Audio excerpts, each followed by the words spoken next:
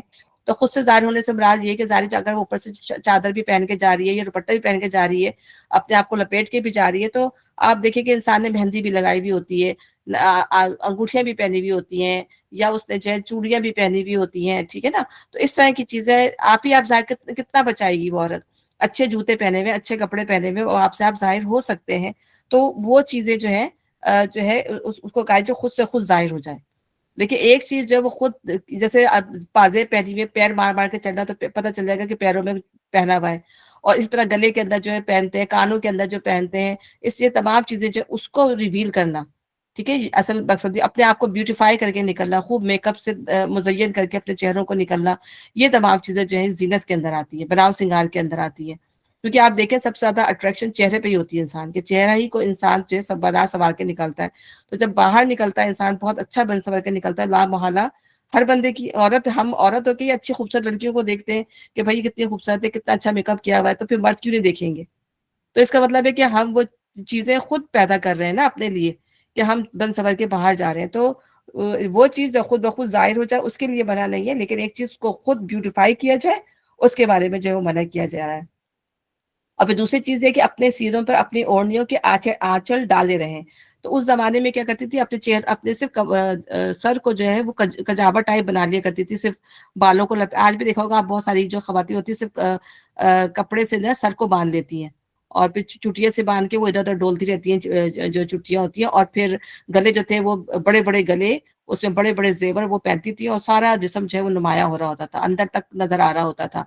تو اس کو سیو کرنے کے لیے اللہ تعالیٰ نے کہا کہ اوپر سے چادریں، سر تو ڈھکا ہوئی ہوتا تھا ان کا، تو اپنے اوڑھنیوں سینوں پر اپنی اوڑھنیوں کی آنچل ڈالے رہو، یعنی کہ اپنے سینے کو ڈھانپنا جو ہے وہ بہت زیادہ ضروری ہے، کیونکہ یہ اٹریکشن کی جگہ ہے بہت زیادہ۔ تو یہاں پر اللہ تعالیٰ نے کہا کہ جب باہر نکلو تو اپنے سینوں پر اپنی اوڑھنیوں کی آنچل ڈالے رہو۔ وہ اپنا بناؤ سنگھار، اگر یعنی کہ بظاہر اگر انسان برقع اگر عبایا نہیں بھی پہن رہا ہے، چادر نہیں بھی پہن رہا ہے، لیکن اس کا جو دوپٹہ ہے وہ اتنا بڑا ہو کہ کم از کم اس کے پورے جسم کو اچھی طرح سے اس نے کور کیا ہوا، ٹھیک ہے، یا پھر وہ کوئی کوٹ اوپر سے پہن لے، ٹھیک ہے نا، کوئی اس طرح کی کوئی بھی چیز جو اس کے پورے جسم کو اوپر سے ڈھانک لے اور اس کے جسم کا کوئی حصہ نمایاں نظر نہ آئے۔ اب یہاں پہ بتایا گیا کہ کس کے سامنے جو ہے بناؤ سنگھار ظاہر کریں گے اور کس کے سامنے نہیں۔ تو اللہ تعالیٰ نے فرمایا کہ بناؤ سنگھار جو ہے کس کے سامنے ظاہر کریں گی؟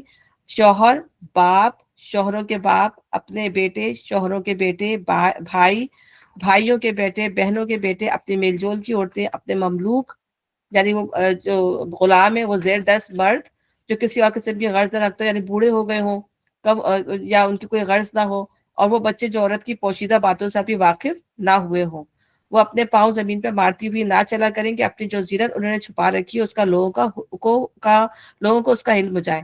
دیکھیں ایک چیز جو اللہ تعالیٰ نے کہہ دیا سینوں پہ اوڑھنیاں تو ڈالنی ہے، اب یہ نہیں ہے کہ اگر آپ نے اپنا زینت کیا ہوا ہے تو اس کا مطلب ہے کہ آپ بغیر دوپٹے نکل جائیں، تو وہ صرف شوہر کے سامنے آپ کا معاملہ ہوگا۔ بہن بھائی ہیں، آپ کے کزنس ہیں، سوری کزن کا معاملہ کہہ رہی ہوں، آپ کے جو بھتیجے بھانجے ہیں یا آپ کے جو ہے والد ہیں یا سسر ہیں، جو بھی ہیں، ان کے سامنے جو ہے جو طریقہ ہے یہ دوپٹہ پہن کے طریقے سے جائیں گے، چاہے سر پہ نہ بھی لیا ہو دوپٹہ کیونکہ یہ محرم ہے، لیکن یہ کہ جو اصول اللہ نے بتایا کہ جسم ڈھکا ہوا ہونا چاہیے، جسم جو ہے وہ کھلا ہوا نہ ہونا چاہیے، تو اپنے پاؤں زمین پر مارتی بھی نہ چلے، یعنی اس سے یہ بات بھی نکلتی ہے کہ ایک تو پازیب یا پیروں میں جو بھی زینت کا سامان پہنا ہوا ہے وہ بھی، پھر دوسری یہ کہ ناز و اندام سے نہ چلا جائے کہ دوسرا بندہ دیکھے تو وہ آپ دیکھ کے اس کے دل میں کوئی لالچ آئے کہ بڑے لچک لچک کے چل رہا ہے بندہ، پھر یہ لمبی لمبی بچیاں جو ہے وہ ہیلے پہن لیتی ہیں یا عورتیں بھی پہن لیتی ہیں، بہت لمبی ٹک ٹک ٹک ٹک اس کی آواز ہوتی ہے، آپ دیکھیں گے اتنی لمبی اگر ہیل پہنیں گے تو جسم کا زاویہ خود ہی چینج ہو جاتا ہے، کمر آپ کے چلنے کا انداز ہی بالکل چینج ہو جاتا ہے جب آپ لانگ ہیل جو ہے وہ پہنے ہوئے ہوتے ہیں۔ اور پھر یہ بھی ہے کہ اس میں بہت زیادہ فریگننس لگا کے، بہت زیادہ خوشبو لگا کے نکلنے کو بھی جو ہے منع کیا گیا ہے، لائٹ خوشبو لگائیں اتنی کہ جس کی خوشبو صرف آپ تک پہنچ سکے، ٹھیک ہے نا، زیادہ نہیں، بہت تیز خوشبو نہیں۔ پھر اسی طرح خوبصورت آواز جو ہے مردوں کو ہنس ہنس کے بات کرنا، خوبصورت آواز گانے سنانا، اس طرح سے کہ مرد جو ہے وہ اٹریکٹ ہو، وہ سب جو ہے وہ منع کیا ہوا ہے۔ تو اور ہم یہ دیکھیں کہ آج کل جو ہماری برخوں کے اندر بھی، اسکارف کے اندر بھی کتنی جدت آ گئی ہے کہ بچیاں بھی ہیں یا بڑے بھی ہیں وہ اس طرح سے پہن رہی ہوتی کہ پورا ہر چیز نمایاں ہو، آپ کے بندے، آپ کا زیور، آپ کا گردن کا زیور، سب کچھ نمایاں ہو رہا ہوتا ہے، یعنی جو اس کی اصل روح ہے پردے کی وہ جو ہے وہ نظر نہیں آ رہی ہوتی۔ آج بہت لوگ پردہ کر رہے ہیں، بہت لوگ اسکارف پہن رہے ہیں، بہت لوگ عبایا بھی پہن رہے ہیں، لیکن آپ دیکھیں اس میں جو ہے وہ تقاضے پورے نہیں ہو رہے جو ہونے چاہیے، بہت زیادہ بیوٹیفائی ہوئے ہوں گے، بہت زیادہ اٹریکٹیو کلرز ہوں گے، ٹھیک ہے، پھر زیور بھی نظر آ رہا ہے، ہاتھ پیر بھی سب میں جو بھی آپ نے سمجھا ہاتھ پیر کی تو چلو اجازت ہے، آپ کا میک اپ بھی بہت زیادہ ہے، تو وہ اس کی چیزوں کو پورا نہیں کر رہا اس جو اللہ تعالیٰ نے کہا ہے۔ تو اگر عبایا بھی پہنا ہے، چادر بھی پہنی ہے، تو اس کا جو مقصد ہے جسم چھپانے کا وہ پورا ہونا چاہیے۔ یہاں پر یہ ہے تو اپنے پاؤں زمین پر مارتی ہوئے نہ چلا کریں کہ اپنی جو زینت انہوں نے چھپا رکھی ہے اس کا لوگوں کو علم ہو جائے۔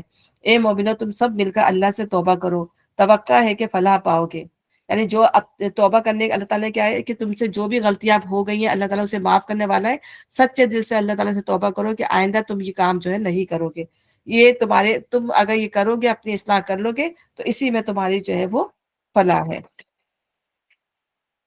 پھر تم میں سے جو لوگ مجرد ہوں، مجرد وہ ہیں جو جنہوں نے نکاح نہ کیا ہوا ہو، کوارے ہوں فرض کریں، یا کوارے ہوں یا جن کی بیویاں مر گئی ہوں اس طریقے سے، یا طلاق ہو گئی ہو، خالی ہو جن کا نکاح نہ ہوا ہو، اور تمہارے لونڈی غلاموں میں سے جو صالح ہوں ان کے نکاح کر دو، یعنی معاشرے کے اندر جو ہے وہ انکریج کیا گیا ہے کہ انسان جو ہے وہ شادی کر کے رہے بغیر شادی شدہ، کیونکہ جو بغیر شادی شدہ ہوتے ہیں اس سے زیادہ چانسز ہوتے ہیں معاشرے کے اندر جو بگاڑ پیدا ہونے کے، بے حیائی کے، زنا کے، تو جو ہے اللہ تعالیٰ نے انکریج کیا ہے کہ اگر انسان کے پاس اتنا ہے کہ وہ فیملی کا بوجھ اٹھا سکتا ہے تو ان کی ضرور شادی کر دو، یا پھر ان کی جو وہ آقا جن کی جو لونڈی وغیرہ ہوں، اگر وہ مرد جو ہے ان کے پاس اتنی کیپیبلٹی نہیں ہے کہ وہ کسی آزاد عورت سے شادی کر سکیں، تو وہ ان کو آفر کر سکتے ہیں کہ تم ہماری غلام لونڈی سے شادی کر لو، تاکہ معاشرے میں جو ہے وہ نہ بے حیائی نہ پھیلے، مطلب وہ ایسا نہ رہے گا کسی اور اپنی خواہشات کو اوور کم آ جائے اور کسی کو نقصان پہنچا بیٹھے۔ اگر وہ غریب ہو تو اللہ اپنے فضل سے ان کو غنی کر دے گا، یعنی یہ نہیں کہ زبردستی کر دے، اگر وہ دونوں راضی ہوں، اگر وہ آدمی بھی راضی ہے جب وہ مرد بھی جو آقا ہے وہ بھی راضی ہے تو، لیکن یہ نہیں کہ زبردستی آپ ان کے پیچھے پڑ جائیں ان کی شادی کر دو، ایسے نہیں، ان کی مرضی کے بغیر نہیں۔ اللہ بڑی وسعت والا اور علیم ہے، اور جو نکاح کا موقع نہ پائے انہیں چاہیے کہ عفت ماں بھی اختیار کریں یہاں تک کہ اللہ اپنے فضل سے ان کو غنی کر دے، یعنی ان کا پاس پیسہ نہیں ہے، کوئی ارننگ کے کوئی ذرائع نہیں ہے، تو کہے گا کہ میں اپنی فیملی کو کیسے کمپنسیٹ کروں گا، تو ان کے لیے یہ ہے کہ پھر وہ جب تک ان کے پاس جو ہے اسباب میسر نہیں ہوتے وہ اس وقت تک انتظار کریں۔ تو حضرت عبداللہ بن مسعود کی روایت ہے کہ نبی صلی اللہ علیہ وسلم نے فرمایا، نوجوانوں تم میں سے جو شخص شادی کر سکتا ہو اسے کر لینی چاہیے، کیونکہ یہ نگاہ کو بدنظری سے بچانے اور آدمی کی عفت قائم رکھنے کا بڑا ذریعہ ہے، اور جو استطاعت نہ رکھتا ہو وہ روزے رکھے، کیونکہ روزے آدمی کی طبیعت کا جوش ٹھنڈا کر دیتے ہیں۔ حضرت ابو ہریرہ روایت فرماتے ہیں کہ رسول اللہ نے فرمایا کہ ایک وہ شخص جو پاک دامن رہنے کے لیے نکاح کرے، دوسرے وہ مکاتب جو مال کتابت ادا کرنے کی نیت رکھے، تیسرے وہ شخص جو اللہ کی راہ میں نکلے، اللہ تعالیٰ جو ہے ان کی مدد کرے گا، اللہ کی مدد ان پر واجب ہے۔ تو نیت صحیح ہونی چاہیے بیسیکلی۔ اور آپ یہ دیکھیں کہ یہاں ہم کینیڈا میں رہ رہے ہیں یا امریکہ میں رہ رہے ہیں، یہاں کے ماحول اتنے خراب ہیں کہ بچے بھی پریشان ہو جاتے ہیں، وہ کہتے ہیں کہ یہاں کا ماحول بہت خراب ہے، جو ظاہر ہے جو اپنی یونیورسٹیز میں جا رہے ہیں اور وہ دیکھ رہے ہوتے ہیں، ظاہر ہم تو نہیں دیکھ رہے یونیورسٹی کا ماحول کیا ہے، اور واقعی بہت خراب ہوگا جب نارملی ہمیں یہ نظر آ رہا ہے، تو یونیورسٹیز میں کیا حال ہوتا ہے آپ کو پتہ ہے، ڈرگس بھی چل رہی ہوتی ہیں اور کھلم کھلا جو ہے وہ چیزیں چل رہی ہوتی ہیں، تو وہ بچے بڑے یہاں پر وہ ہوتے ہیں۔ تو ظاہر سی بات ہے کہ اس ماحول میں بڑی ضرورت ہے کہ بچوں کو جلد سے جلد جو ہے ان کی شادی جو ہے جیسی وہ کسی قابل ہو ان کی شادی جو ہے وہ کر دینی چاہیے، ان کو ایسا نہیں چھوڑنا چاہیے۔ اور تمہارے مملوکوں میں سے جو مکاتبت کی درخواست کریں ان سے مکاتبت کر لو۔ تو مکاتبت کیا ہوتی ہے کہ لکھا پڑھی، مطلب اس معنی میں بولا جاتا ہے کہ کوئی غلام یا لونڈی اپنی آزادی کے لیے اپنے آقا کو ایک معاوضہ ادا کرنے کی پیشکش کرے، اور جب آقا اسے قبول کر لے تو دونوں کے درمیان شرائط کی لکھا پڑھی ہو جائے۔ اسلام میں غلاموں کی آزادی کے لیے جو صورتیں رکھی گئی ہیں ان میں سے یہ ایک ہے۔ اور یہ دیکھیں اللہ تعالیٰ نے غلامی کا خاتمہ کس طریقے سے کیا ہے نا، کہ کتنی زیادہ غلامی تھی۔ آپ دیکھیں اب غلامی ہمیں نظر نہیں آتی، ہو سکتا ہے کوئی بادشاہوں کے اندر یہ چیز ہو یہ ہو، لیکن اب ہمیں نارملی غلامی نظر نہیں آتی، جیسے کہ نبی صلی اللہ علیہ وسلم کے زمانے میں تھی یا اس سے پہلے تھی۔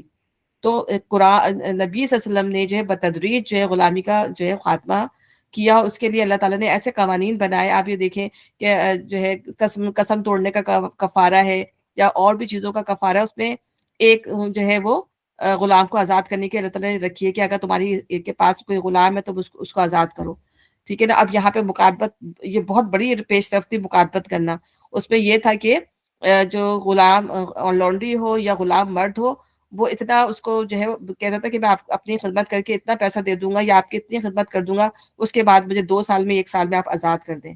اور مسلمانوں کو بھی انکریج کیا گیا کہ اگر تمہارے ساتھ تمہارے غلام تم سے اس طرح چاہتے ہیں تو ان کی آفر قبول کرو، کیونکہ اللہ تعالیٰ نے غلامی کا خاتمہ ختم کرنا تھا۔ اور اگر وہ تمہیں یہ پیسہ ادا نہیں کر سکتے تو ان کو معاف کر دو، مطلب اگر آدھا پیسہ دے دیا اور آدھا وہ نہیں دے سکتے اور تمہاری اتنی استطاعت ہے تو انہیں معاف کر دو، ان کو آزاد کر دو۔ تو جو اسلام کی انکریجمنٹ کے ذریعے جو غلامی کا خاتمہ ہوا ہے آہستہ آہستہ۔ اور پہلے ظاہر سی بات ہے وہ مستقل رہا، پھر صحابہ کرام آئے، پھر تابعین آئے، پھر تبع تابعین آئے، تو آہستہ آہستہ انہوں نے اس اصولوں کو رائج کیا، اور پھر ہم یہ دیکھتے ہیں۔ اور پھر یہ بھی منع کر دیا گیا کہ اب جو ہے جنگوں میں، کیونکہ جنگوں میں ہاتھ آتے تھے نا، تو جنگوں میں بھی منع کر دیا گیا کہ اب اس طرح کسی کو غلام نہیں بنایا جائے گا، کیونکہ زیادہ تر جو غلام آتے تھے وہ جنگوں میں قید ہو کے آتے تھے۔ تو جب جنگوں میں ہی منع کر دیا گیا تو پھر جو غلام کی جو قید تھی وہیں سے ختم ہو گئی نا۔ تو اب جو باقی رہ گئے تھے پھر ان کو آہستہ آہستہ، کیونکہ ایک ساتھ اگر ان کو ریلیز کر دیتے تو معاشرے کے اندر جو ہے وہ ظاہر سی بات ہے ایک افراتفری پھیل جاتی نا، کیونکہ وہ تو ایک لوگوں پہ جو ہے وہ تھے، ڈیپینڈنٹ تھے، تو پھر وہ کہاں سے کماتے کہاں سے کھاتے۔ تو اللہ تعالیٰ نے گریجولی جو ہے اس کا سدباب کیا۔ اگر تمہیں معلوم ہو کہ ان کے اندر بھلائی ہے، یعنی ان غلاموں نے اگر تم سے مکاتبت کی درخواست کی ہے، بھلائی کا مطلب یہ ہے، اس میں 3 باتیں ہیں۔ ایک یہ کہ غلام میں مال کتابت ادا کرنے کی صلاحیت ہو، یعنی وہ کما کر یا محنت کر کے اپنی آزادی کا فدیہ ادا کر سکتا ہو، ایسا نہ ہو کہ تم سے لکھوا تو لیا، تھوڑا سا پیسہ دیا، آزاد ہوا، بھاگ گیا چھوڑ کے نا۔ تو یہ ہے۔ دوسرے یہ کہ اس میں اتنی دیانت اور رازبازی موجود ہو کہ اس کے قول پر اعتماد کر کے معاہدہ کیا جا سکے۔ تیسرے یہ کہ مالک اس میں ایسے برے اخلاقی رجحانات یا اسلام اور مسلمانوں کے خلاف دشمنی کے ایسے تلخ جذبات نہ پاتا ہو جن کی بنا پر یہ اندیشہ ہو کہ اس کی آزادی مسلم معاشرے کے لیے خطرناک ہوگی. تو ان 3 بیس کے اوپر جو ہے وہ اس کو وہ مکاتبت کر سکتا ہے. اور ان کو اس مال میں سے دو جو اللہ نے تمہیں دیا ہے، یعنی اگر ان کو مشکل ہو رہی ہو تو پھر تم انہیں معاف کر دو اور ان کو آزاد کر دو. اور اپنی لونڈیوں کو اپنی دنیاوی فائدوں کی خاطر قحبہ گری پر مجبور نہ کرو. میں نے آپ کو بتایا لونڈیوں کا سسٹم کیا تھا، ان سے پروسٹیٹیوشن کا کاروبار کروایا کرتے تھے جبکہ وہ خود پاک دامن رہنا چاہتی ہوں. تو مسلمانوں کو یہاں سبق دیا جا رہا ہے کہ زبردستی ان سے یہ کام نہیں لوگے، کیونکہ ظاہر سی بات ہے وہ لونڈیوں کو روک بھی نہیں سکتے تھے. وہ جاتی تھی غلط کام کر کے آ جاتی تھی کہ اپنی مرضی سے وہ کریں، اس پہ تم پر گناہ نہیں ہے، لیکن تم ان سے کرواؤ گے تو تم اس سے جو ہے باز آ جاؤ، تم یہ کام نہیں کرواؤ گے. اور جو کوئی ان کو مجبور کرے تو اس جبر کے بعد اللہ ان کے لیے غفور الرحیم ہے. ہم نے صاف صاف ہدایت دینے والی آیات تمہارے سامنے بھیج دی ہیں، اور ان قوموں کی عبرتناک مثالیں بھی ہم نے تمہارے سامنے پیش کر چکے ہیں جو تم سے پہلے ہو گزری ہیں، اور وہ نصیحت ہم نے کر دی ہے جو ڈرنے والوں کے لیے ہوتی ہے. اب یہاں پہ اللہ تعالیٰ کی جو ہے وہ کتنی خوبصورت مثال ہے کہ نور کی. اللہ آسمانوں اور زمین کا نور ہے.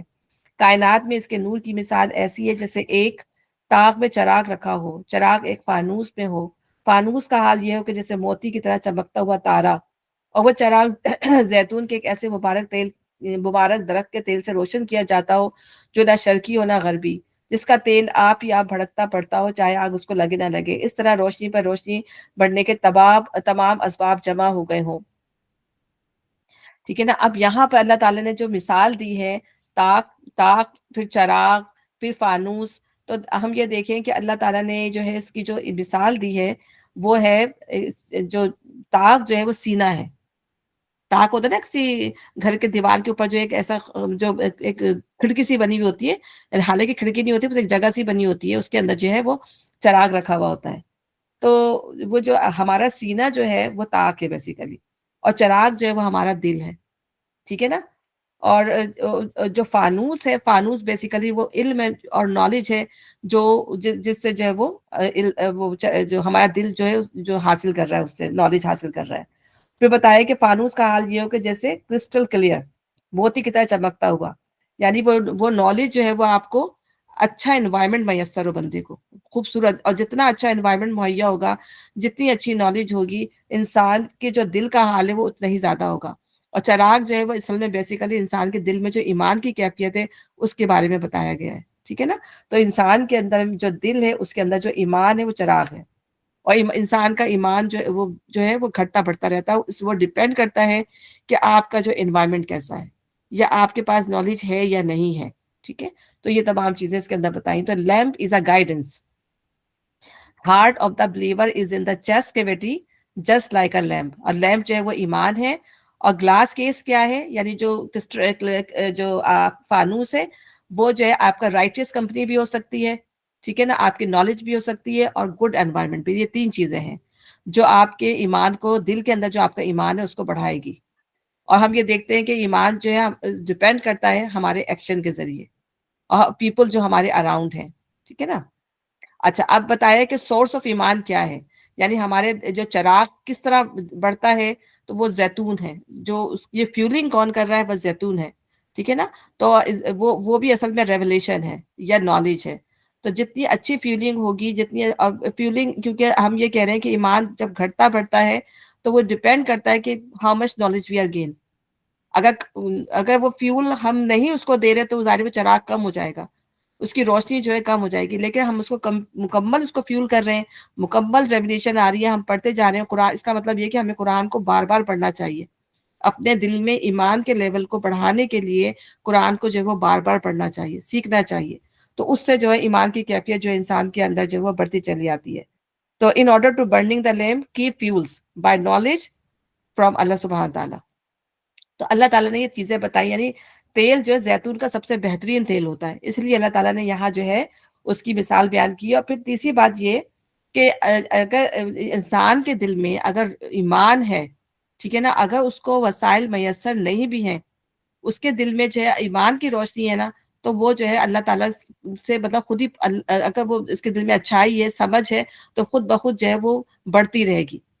یعنی اگر وہ اللہ تعالیٰ کی طرف جو ہے وہ کوشش کر رہا ہے بڑھنے کی. بعض دفعہ ہوتا ہے انسان کے پاس جو ہے نالج حاصل کرنے کے ذرائع نہیں ہوتے. بعض دفعہ آپ دیکھیں